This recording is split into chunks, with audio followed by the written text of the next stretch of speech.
Tu préfères vivre entouré d'ovnis ou écouter OVNI de Jules toute ta vie? Alors je dois dire que je connais pas cette chanson de Jules, mais ma fille m'a dit qu'il était pas mauvais. Je préfère vivre entouré d'ovnis. Pardon, Jules.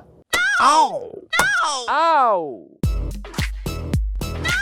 3 bonnes raisons de regarder OVNI. Michel Villermoz, Il y a du suspense. Quentin Dolmer, C'est drôle. Daphné Patakia. C'est poétique et sexy. Ça fait quoi de tourner une série des années 70? Au début, effectivement, je pensais que ça allait me faire comme une espèce de voyage dans une machine à remonter le temps. Et en fait, sur le tournage, très vite, je me suis rendu compte que j'avais même plus l'impression d'être dans le passé parce que je me rappelais tellement bien de cette période-là. Finalement, c'est comme si je vivais toujours dans cette époque-là. C'était quand même des années absolument géniales. Tout était possible. Et de tourner dans cette époque-là, avec la musique de cette époque-là, c'était assez génial. Chaque mois, en moyenne, on a 16% de confusion avec la Lune.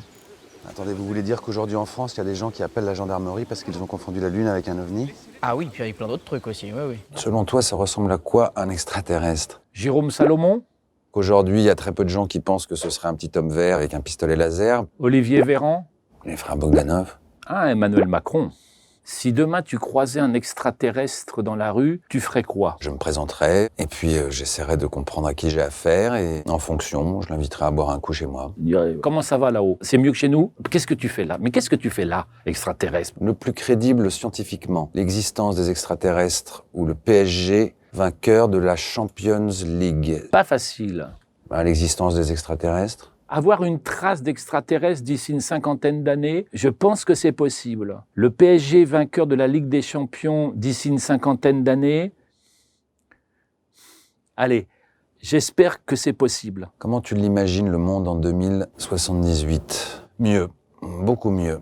Alors, il y aurait une part en moi qui aurait envie de dire ça va être formidable parce que l'homme va devenir un peu raisonnable. Mais il y a une autre part en moi aussi qui est beaucoup plus pessimiste et qui me dit qu'est-ce que ça va devenir? Est-ce qu'on va tous être des robots? Est-ce qu'on va tous être esclaves de dictatures plus ou moins affirmées? Si la boîte à questions était un vaisseau spatial, comment l'appellerais-tu? Go home! Figure-toi que depuis tout à l'heure, je me demande si vous n'êtes pas en train de m'emporter sur une autre planète parce que ça bouge un petit peu et ce serait parfait pour un mec totalement paranoïaque de s'imaginer en train d'être télétransporté dans un autre espace-temps.